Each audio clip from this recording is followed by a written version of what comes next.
Muito bem. Vídeo simples no nosso canal Simples Ciência do Espírito, né? Esse grupo no Facebook, para a gente refletir sobre aspectos espiritualistas à luz da ciência ou aspectos científicos à luz da doutrina espírita e do espiritualismo moderno em geral. A gente vem dizendo e batendo uma tecla, primeiro que a lógica não é nos aprofundarmos nos itens científicos, não é esse o tom, né? Nem tão menos religiosos, mas mais filosóficos, como se fossem pequenas provocações para que as pessoas depois tivessem o ensejo de buscar mais informações, né? A internet está aí, as bibliotecas virtuais todas estão aí, que facilitam esse trabalho. Nós estamos há um tempo dizendo que a ciência às vezes é prepotente, arrogante, dizendo que ela tem as explicações e que as explicações dadas pela religião não são válidas, são frutos de muito misticismo e por aí vai. Claro, isso tem uma lógica, né, baseada em séculos, né, da Idade Média aí adentro, né, onde o obscurantismo, né, onde a verdade era mal informada, né, mal revelada, e já diversos cientistas, né, de Copérnico, de Galileu, né, para cá, foram identificando, né, novas verdades a ponto de ir dinamizando, até modificando as propostas religiosas. Então, acerca do nascimento do universo, do nascimento da vida, é evidente que nós sempre vamos olhar atentamente quando a verdade científica aparece. Aliás, a proposta de Kardec já era essa, né? De que se alguma coisa a ciência descobrir, revelar profundamente e que esteja em desacordo, que fiquemos com a ciência, né? Mas isso até agora não se deu, se dá ao contrário. Obras de Chico Xavier dos anos 30, dos anos 40, e que a ciência nas últimas décadas vem descobrindo situações celulares, da vida nas mitocôndrias, né? Na astronomia, no universo, né? Na vida em outros planetas, né? Você tem uma série de situações nesse sentido. E é aí que nós vamos nos ater. Trouxe aqui alguém que é, para mim, a minha própria vida em si, que é a minha mãe, a Elza Rossi, e que trabalha há muitos anos, de forma voluntária, há décadas, né? Fora do país, lá na Inglaterra, pelo movimento espírita. E teve oportunidades, em diversos momentos, em eventos, de cientistas, pesquisadores, que são em tese alguns ateus, né, de contribuírem com as suas pesquisas. E é disso que a gente gostaria de falar um pouquinho hoje, tirando dela essas histórias. Mãe, obrigado, Elza, por estar aqui. Né? Filho, você aproveita todo momento para fazer algo útil. Então, toda mudança de atividade útil é trabalho. Então a gente está aqui com você e eu fico feliz, meu filho. Puxa vida, quem sou eu? Quem sou eu? Né? Você é fruto de um carinho, de um amor, de uma educação e já traz no espírito a genética da atividade com Jesus. Jesus é a doutrina espírita e somos espíritas, graças a Deus. Nós estamos comentando pela manhã, que suscitou essa ideia, não é? Essa sugestão de conversarmos, é sobre o Dr. Hubert Sheldrake, que eu tive a alegria de estar com ele há 2 anos. Fui a uma atividade na Society of Psychical Research, da qual eu era membro, vou tornar a ser. E na conversa com ele, me lembrou muito mesmo o Dr. Hernani Guimarães Andrade.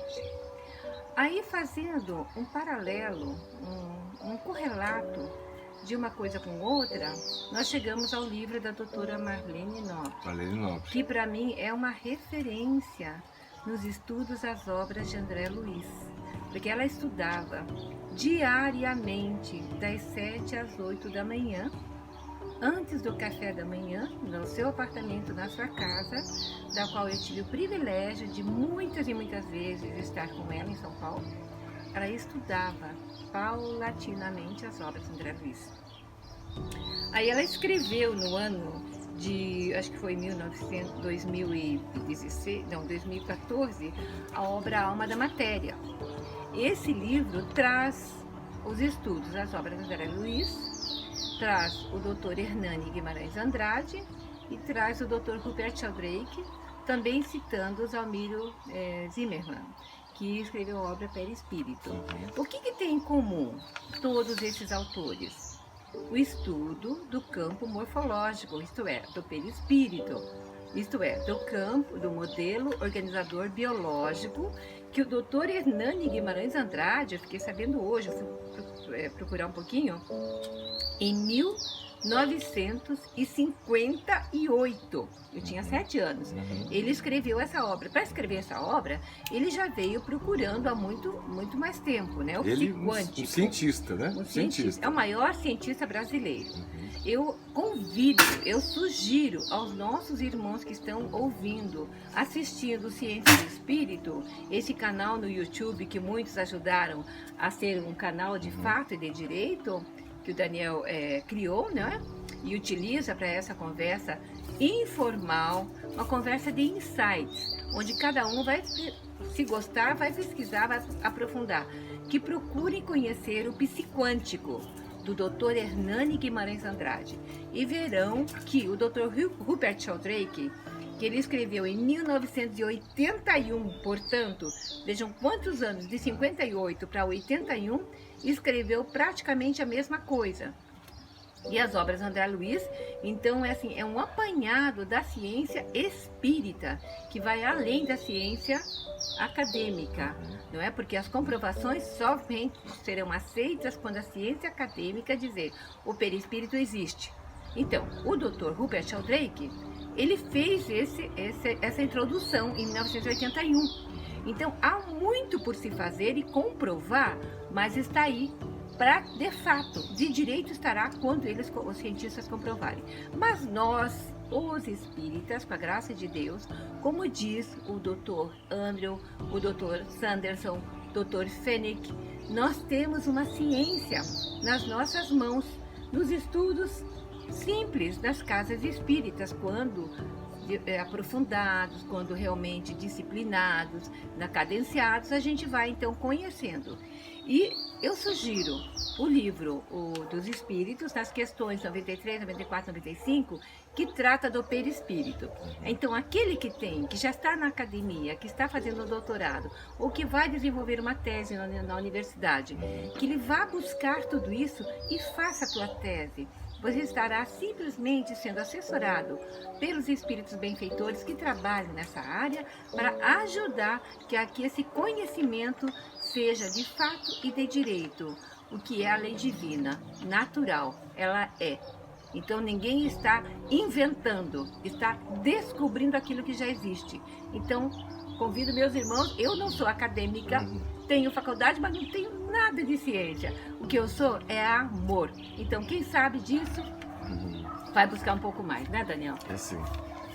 Você veja que a lógica desses cientistas todos, Dr. Hernani foi o fundador da Sociedade de Estudos, né, Psicobiofísicos, né, lá já nos anos 60, 70. A doutora Marlene Nobre, médica, foi fundadora da Associação Médico Espírita Internacional, com obras em inglês para nos ajudar. E esses outros cientistas citados pela mãe não são espíritas, no sentido, né, religiosos, não frequentam o movimento, né, são acadêmicos e que já há algumas décadas vão percebendo que além do nosso corpo físico, nós temos um corpo espiritual.